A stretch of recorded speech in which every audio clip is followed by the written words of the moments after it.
कहानी की शुरुआत में हम कुछ बहुत ही खतरनाक क्रिमिनल्स को देखते हैं जो कोरिया से भागकर फिलीपींस आ गए थे, लेकिन पुलिस ने इन्हें पकड़ लिया था और दोनों देशों के आपसी समझौते के तहत इन क्रिमिनल्स को प्लेन से वापस कोरिया ले जाया जा रहा होता है। इसी दौरान एयरपोर्ट के बाहर एक आदमी क्रिमिनल्स के आने का इंतजार कर रहा होता है। जैसे ही ये आदमी क्रिमिनल्स को अपने सामने देखता है, वो अचानक पुलिस से लड़ते हुए एयरपोर्ट के अंदर आ जाता है और एक जोरदार बॉम्ब ब्लास्ट कर देता है। इस ब्लास्ट की वजह से क्रिमिनल के साथ साथ वहाँ मौजूद कई बेगुनाह लोगों की भी मौत हो जाती है। इसके बाद हमें 2 साल बाद का समय दिखाया जाता है, जहाँ एक बार फिर क्रिमिनल को फिलीपींस से कोरिया ले जाया जा रहा होता है। लेकिन पिछली बार के हुए भयानक हादसे को देखते हुए गवर्नमेंट इस बार फैसला करती है कि क्रिमिनल्स को प्लेन की जगह शिप के जरिए कोरिया लाया जाएगा। इसके बाद सभी क्रिमिनल को शिप के अंदर लाया जाता है। पुलिस ऑफिसर उन्हें 2-2 के ग्रुप में बांटकर सेल के अंदर लॉक कर देते हैं और इस पूरे ऑपरेशन को लीड कर रहा होता है जीहुन नाम का एक सीनियर पुलिस ऑफिसर। वो लगातार चेक कर रहा होता है कि सारे क्रिमिनल सही सलामत शिप के अंदर पहुंचे हैं या नहीं। इसी बीच उसकी मुलाकात जोंगडू नाम के एक क्रिमिनल से होती है, जो इन सभी क्रिमिनल में से सबसे ज्यादा खतरनाक था। वहीं दूसरी तरफ कोरिया में पुलिस की एक और टीम कंट्रोल रूम से सैटेलाइट के जरिए पूरे शिप पर नजर रखी हुई थी। यहाँ वोंग नाम का एक आदमी जो इस पूरे ऑपरेशन का हेड होता है, इस मिशन को प्रोजेक्ट वुल्फ हंटिंग नाम देता है। वहीं शिप पर हम मिन नाम के क्रिमिनल को देखते हैं, जिसके ऊपर 17 लोगों के मर्डर के चार्जेस लगे हुए थे। शिप की दूसरी तरफ हम कुछ फीमेल्स क्रिमिनल्स को भी देखते हैं, जिन्हें संभालने का काम दायोन नाम की एक पुलिस ऑफिसर को दिया जाता है। इधर जीहुन अपने सभी पुलिस ऑफिसर को क्रिमिनल के ऊपर कड़ी नजर रखने की इंस्ट्रक्शन देता है। इसके बाद वो शिप के कैप्टन को कोरिया चलने का सिग्नल देता है। उधर वोंग भी शिप के ऊपर अपनी पूरी नजर बनाए रखा था। फिर हम शिप के अंदर आए हुए एक डॉक्टर को देखते हैं, जिसका काम शिप के अंदर मौजूद सभी लोगों की देखभाल करना होता है, लेकिन वो अपनी असिस्टेंट से छुकर कुछ दवाइयां लेकर कहीं और जाने लगता है। वही जीहुन अपने कुछ पुलिस ऑफिसर को शिप के स्टाफ के साथ भेजा है, ताकि वो सभी क्रिमिनल को खाना दे सके। इसके बाद सभी पुलिस ऑफिसर क्रिमिनल को खाना खिलाने लगते हैं। तभी एक स्टाफ मेंबर चुपचाप क्रिमिनल को आजाद करने के लिए सेल का लॉक तोड़ देता है। इधर वो डॉक्टर शिप के मैप को फॉलो करते हुए शिप के बेसमेंट में पहुंच जाता है। वहाँ वो एक क्रिमिनल को सोते हुए देखता है, जिसके पूरे शरीर पर टाके लगे हुए होते हैं। साथ ही इस क्रिमिनल के बॉडी से बहुत ही गंदी बदबू आ रही होती है। डॉक्टर इस क्रिमिनल को एक इंजेक्शन लगाता है और चुपचाप वहाँ से चला जाता है। वहीं कोरिया में वोंग एक टॉप सीक्रेट फाइल पढ़ रहा होता है, जिसके अंदर कुछ पुराने कोरियन सोल्जर्स की इंफॉर्मेशन होती है और इन सोल्जर में से एक अल्फा नाम का सोल्जर भी होता है, जो कि और कोई नहीं बल्कि वही क्रिमिनल होता है जिसे अभी अभी डॉक्टर ने इंजेक्शन लगाया। इस तरफ अब सभी स्टाफ मेंबर क्रिमिनल को आजाद करने के लिए अपने छुपाए हुए हथियारों को बाहर निकाल ले। फिर हमें यहाँ पता चलता है कि ये सभी लोग शिप के असली स्टाफ मेंबर्स नहीं है। इन लोगों ने पहले ही असली स्टाफ मेंबर को जान से मार दिया था और उनकी जगह पर स्टाफ बनकर शिप के अंदर काम कर रहे हैं, ताकि ये लोग क्रिमिनल को आजाद कर सके। फिर ये सभी लोग मिलकर पुलिस ऑफिसर्स को बड़ी बेरहमी से जान से मारने लगे और शिप के कंट्रोल रूम में जाकर कुछ क्रू मेंबर्स को भी गोली मार देते हैं। शिप के अंदर मौजूद हर वो चीज को खराब कर देते हैं जिससे कोई भी कोरिया कांटेक्ट ना कर सके, और इसकी वजह से कोरिया के कंट्रोल रूम में जो ऑफिसर लगातार शिप पर अपनी नजर बनाए हुए थे, उन्हें अब शिप की लोकेशन मिलना बंद हो जाती है। ये देखकर वोंग को कुछ समझ नहीं आता। वो सोचता है अभी तो सब कुछ ठीक चल रहा था, लेकिन अचानक ये कौन सी नई मुसीबत आ गई। वहीं अब जोंगडू भी आजाद हो गया था। तभी एक ऑफिसर नीचे क्रिमिनल्स को चेक करने के लिए आता है और वो देखता है कि एक क्रिमिनल अपने आप को छुड़ाने की कोशिश कर रहा होता है। तभी जोंगडू पीछे से आकर ऑफिसर पर हमला कर देता है और बड़ी ही बेरहमी से उसका एक कान ही काट कर खा जाता है, जिससे वो दर्द से चीखने लगता है। वही एक पुलिस ऑफिसर कोरिया कांटेक्ट करने की कोशिश करता है ताकि वो यहाँ पर मदद बुला सके, लेकिन स्टाफ मेंबर उसे भी जान से मार देते हैं। वही अब जोंगडू पुलिस ऑफिसर से बदला लेने के लिए उसके सीने में चाकू घुसा देता है ताकि वो तड़प तड़प कर मर जाए। और फिर हमें यहाँ पता चलता है कि ये सभी स्टाफ मेंबर्स जोंगडू के ही आदमी थे और ये सारा प्लान जोंगडू का ही था। शिप की दूसरी तरफ दायोन को भी अपने फोन में सिग्नल नहीं मिल रहा था,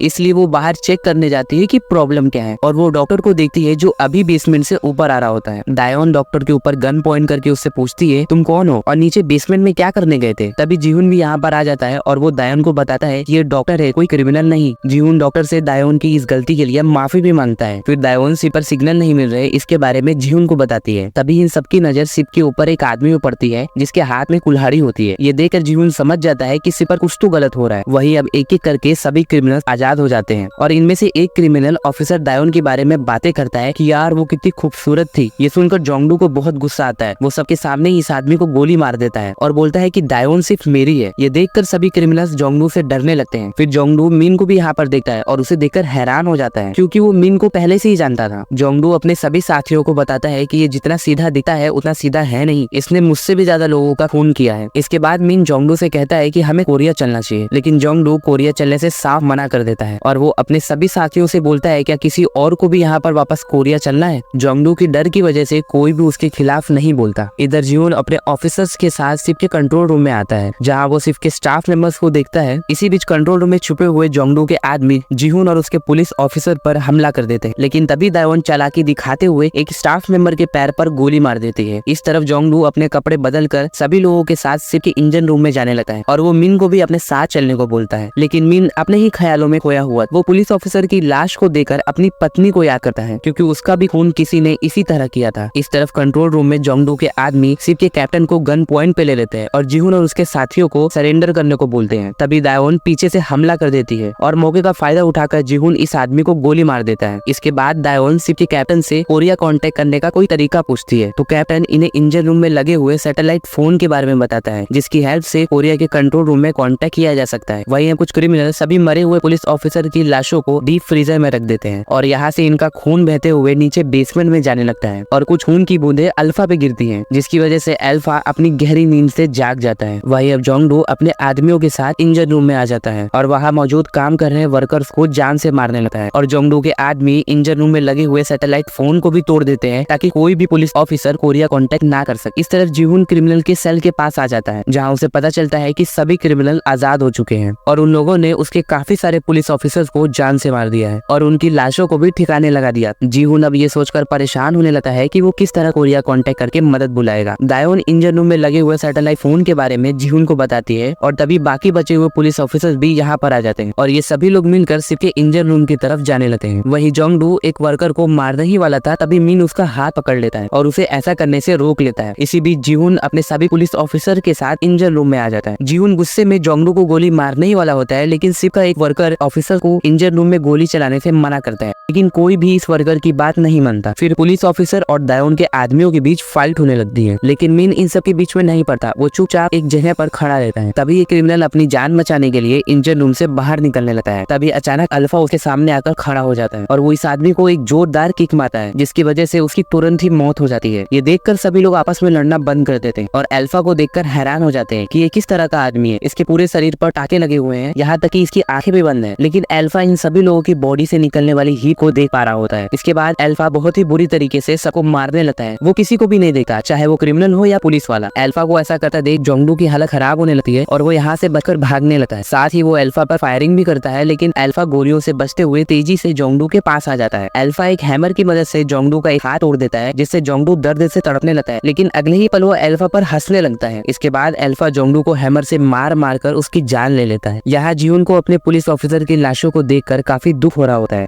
फिर अल्फा अचानक से आकर जीहुन का गला दबाने लगता है, लेकिन मिन अल्फा पर हमला करके जीहुन को बचा लेता है। इसके बाद दायोन ऑफिसर जीहुन को लेकर इंजन रूम से बाहर निकलने लगती है। अल्फा मिन को चाकू मारकर तेजी से ऊपर आ जाता है और फिर से जीहुन पर हमला कर देता है, लेकिन मिन इस बार भी जीहुन को अल्फा के हमले से बचा लेता है, लेकिन अल्फा इस बार मिन को ही पकड़ लेता है। तभी दायोन अल्फा के हाथ पर गोली मारकर मिन को बचा लेती है। फिर ये सभी लोग भागकर शिप के दूसरे सेक्शन में आ जाते हैं और गेट को लॉक कर देते हैं, लेकिन अल्फा इतना पावरफुल होता है कि वो गेट को बंद होने से रोकने लगता है। ये देखकर मिन अल्फा को एक लात मारकर उसे बाहर फेंक देता है। इनके साथ मौजूद बूढ़ा क्रिमिनल इन्हें बताता है कि अल्फा ने जिस तरीके के कपड़े पहने हैं वो इस जमाने के तो नहीं लगते। इधर वोंग सैटेलाइट के जरिए शिप की लोकेशन का पता लगा लेता है और उसे पता चलता है कि शिप के अंदर सभी क्रिमिनल आजाद हो चुके हैं। तभी वोंग को पिल्सुंग नाम के एक आदमी का कॉल आता है और हम देखते हैं कि पिल्सुंग के चेस्ट पर भी वैसा ही निशान होता है जैसा अल्फा के चेस्ट पर था। पिल्सुंग गुस्से में वोंग से कहता है तुम्हें शिप पर जाके अल्फा को अपने साथ लेकर कोरिया आना होगा। ये सुनकर वोंग को भी बहुत गुस्सा आता है और हमें इन दोनों की बातों से पता चलता है कि ये लोग सीक्रेटली अल्फा को शिप के जरिए कोरिया लेकर आ रहे थे और इसके बारे में किसी भी पुलिस ऑफिसर को नहीं पता था। इसके बाद वोंग गुस्से में इलेक्ट्रिक पोल में एक पंच मारता है जिससे पोल में एक बड़ा सा छेद हो जाता है और यहाँ हमें पता चलता है कि वोंग भी एक सुपर वुमन है। वहीं शिप पर कैप्टन लाइफ बोट की मदद से यहाँ से भागने की कोशिश करता है, लेकिन यहाँ पर भी अल्फा आ जाता है और वो कैप्टन को मार देता है। और जिस रूम में डॉक्टर और उसकी असिस्टेंट छुपे हुए होते हैं उन्हें भी बाहर से कैप्टन की चीखें सुनाई देती है। जब ये असिस्टेंट विंडो से बाहर झाँक कर देखने की कोशिश करती है तभी अल्फा विंडो विंडो तोड़कर इसका गला काट देता है, जिसकी वजह से इसकी भी मौत हो जाती है। अल्फा को देखकर डॉक्टर भागकर कमरे से बाहर निकल जाता है। भागते हुए वो डॉक्टर जीहुन की टीम से टकरा जाता है। डॉक्टर इन सभी से बोलता है कि जल्दी यहाँ से भागो, अल्फा आ रहा है। इस पर दायोन पूछती है कौन अल्फा। फिर जीहुन समझ जाता है कि डॉक्टर जरूर कुछ हमसे छुपा रहा है। जीहुन गुस्से में डॉक्टर से अल्फा के बारे में सब कुछ बताने को बोलता है, जिस पे डॉक्टर इन्हें बताता है कि अल्फा नीचे बेसमेंट में सो रहा था। वो एक किलिंग मशीन है और वो नींद से जाग न जाए, इसलिए मुझे A1 जेनेटिक नाम की एक कंपनी ने अल्फा को हर 6 घंटे पर बेहोशी का इंजेक्शन देने के लिए काफी अच्छे पैसे दे रही थी और बिना किसी को पता चले मुझे ये काम करने को बोला गया था। डॉक्टर के मुंह से A1 जेनेटिक नाम सुनकर बूढ़ा आदमी बोलता है ये वही कंपनी है जो एक ऐसी दवा बना रही है जिसे खाने के बाद इंसान 10 साल जवान हो जाता है। इसके बाद जीहुन दायोन को नीचे बेसमेंट में जाकर अल्फा के बारे में जानकारी इकट्ठा करने को बोलता है और अकेले ही बाहर अल्फा को ढूंढने निकल जाता है। वहीं दूसरी तरफ अब सभी फीमेल क्रिमिनल भी आजाद हो चुकी थी और इन लोगों ने एक फीमेल ऑफिसर को भी यहाँ पर बंद करके रखा था। तभी यहाँ पर अल्फा गेट तोड़कर अंदर आ जाता है, क्योंकि इन लोगों को अभी तक अल्फा के बारे में कुछ भी नहीं पता। इसके बाद अल्फा इन सबको भी जान से मार देता है। वहीं डॉक्टर सभी लोगों को लेकर बेसमेंट में आ जाता है जहाँ पहले अल्फा सोया हुआ था। इस तरफ जीहुन भी अल्फा को ढूंढते हुए फीमेल क्रिमिनल के पास आता है और वो देखता है कि अल्फा ने यहाँ पर भी सबको मार दिया था। साथ ही वो अपनी पुलिस ऑफिसर की लाश को देखता है जिसे अल्फा ने बहुत बुरी तरह मारा था। ये देखकर जीहुन को बहुत बुरा लगता है। वहीं बेसमेंट में डॉक्टर सभी लोगों की चोट पर दवाई लगाता है। दायोन मिन को भी अपने जख्मों का इलाज कराने को बोलती है, क्योंकि अल्फा से लड़ते हुए मिन को भी काफी चोटें आई थी। फिर दायोन को टेबल पे रखी हुई फाइल मिलती है जिसके अंदर अल्फा के बारे में इंफॉर्मेशन लिखी हुई थी। दायोन को पता चलता है कि अल्फा का असली नाम किम है और वो 1912 में पैदा हुआ था। ये सुनकर सभी लोग हैरान हो जाते हैं कि इतने सालों में अल्फा अभी तक मरा क्यों नहीं। साथ ही इन्हें पता चलता है कि 1912 में कोरिया और फिलीपींस के खिलाफ वॉर में अल्फा का एक हाथ कट गया था। इसके बाद कोरियन मिलिट्री ने अल्फा को अपने ह्यूमन वेपन टेस्टिंग का इस्तेमाल करना शुरू कर दिया और इस पूरे एक्सपेरिमेंट का नाम किमोनो प्रोजेक्ट था। अब इन लोगों को अल्फा के बारे में सब कुछ पता चल गया था कि अल्फा के ऊपर एक्सपेरिमेंट करके उसे इतना पावरफुल बना दिया गया है और ये सारी बातें मिन बड़े ही ध्यान से सुन रहा होता है, लेकिन इन सबको अभी तक ये समझ नहीं आता कि अल्फा शिप पर कैसे आया। वहीं 2 क्रिमिनल अल्फा से अपनी जान बचाकर भाग रहे होते हैं और लिफ्ट के अंदर जाकर छुप जाते हैं। ये लोग लिफ्ट से नीचे आने की कोशिश करते हैं, लेकिन अल्फा लिफ्ट के ऊपर आ जाता है और अपने पैरों से मार मार के लिफ्ट की छत को तोड़ देता है। अल्फा को ऐसा करता देख ये दोनों क्रिमिनल बहुत डर जाते हैं। वहीं डॉक्टर को बेसमेंट में रखे हुए लैपटॉप से पता चलता है कि अल्फा को एक्सपेरिमेंट के दौरान काफी तकलीफ दी जाती थी। इसकी वजह से अल्फा इतना खतरनाक हो गया है। साथ ही अल्फा के अंदर एक वुल्फ जितनी ताकत है और उसकी सुनने की शक्ति भी किसी आम इंसान से 10 गुना ज्यादा तेज है और अल्फा के अंदर एक खास तरह का प्रोटीन है जिसकी वजह से उसकी उम्र नहीं बढ़ती। इसके बाद हमें साल 1943 का फ्लैशबैक दिखाया जाता है, जहां हम कुछ डॉक्टर को देखते हैं जो अल्फा का ऑपरेशन करके उसे सुपर ह्यूमन बनाने की कोशिश कर रहे थे। डॉक्टर अल्फा की दोनों आंखें निकालकर वहां टाके लगा देते हैं। ये सब कुछ कोरियन मिलिट्री ऑफिसर भी देख रहे होते हैं। डॉक्टर इन्हें बताते हैं कि हमारा ऑपरेशन सक्सेसफुल हो गया। इस खुशी में सभी लोग तालियां बजाने लगते हैं। तभी अल्फा को होश आ जाता है और वो बहुत ही बुरी तरीके से सभी डॉक्टर्स को मारने लगता है। सोल्जर्स अल्फा को रोकने की कोशिश करते हैं। प्रेजेंट में आती है जहां अल्फा लिफ्ट के अंदर मौजूद क्रिमिनल को मार रहा होता है। तभी जीहुन भी इनकी चीखें सुनकर लिफ्ट के पास आ जाता है और वो जल्दी से फीमेल क्रिमिनल को लिफ्ट से बाहर खींचता है। अल्फा भी अब लिफ्ट के अंदर आ जाता है और वो जीहुन को मारने की कोशिश करता है। तभी लिफ्ट की केबल टूट जाती है और लिफ्ट तेजी से नीचे गिरने लगती है। इसके बाद एक जोरदार ब्लास्ट होता है। ये देखकर जीहुन जल्दी से इस लड़की को उठाकर शिप के किचन में आकर छुप जाता है और इस लड़की की जान बचाने के लिए उसे डीप फ्रीजर में बंद कर देता है और खुद बाहर अल्फा का सामना करने के लिए इंतजार करने लगता है। दूसरी तरफ वोंग भी अपने सोल्जर्स के साथ हेलीकॉप्टर में बैठकर शिप की तरफ निकल जाता है और हम देखते हैं कि वोंग के सोल्जर किसी तरह का इंजेक्शन अपने आप को लगा रहे होते हैं। इधर अल्फा किचन का गेट तोड़कर अंदर आ जाता है। जीहुन अल्फा के ऊपर फायर भी करता है, लेकिन अल्फा गोलियों से बचते हुए जीहुन को पकड़ लेता है और उसे बहुत ही बुरी तरह मारने लगता है। लेकिन फिर भी जीहुन हार नहीं मानता। वो अल्फा का एक हाथ उखाड़ लेता है और अल्फा से बोलता है कि चलो मैंने तुम्हारा कम से कम एक हाथ तो उखाड़ लिया, नहीं तो मैं ऊपर अपने मरे हुए साथियों को क्या मुंह दिखाता। अपना एक हाथ कटा हुआ देखकर अल्फा को बहुत गुस्सा आता है। वो एक किक में ही जीहुन को मार देता है और ये सब कुछ ये लड़की देख रही थी।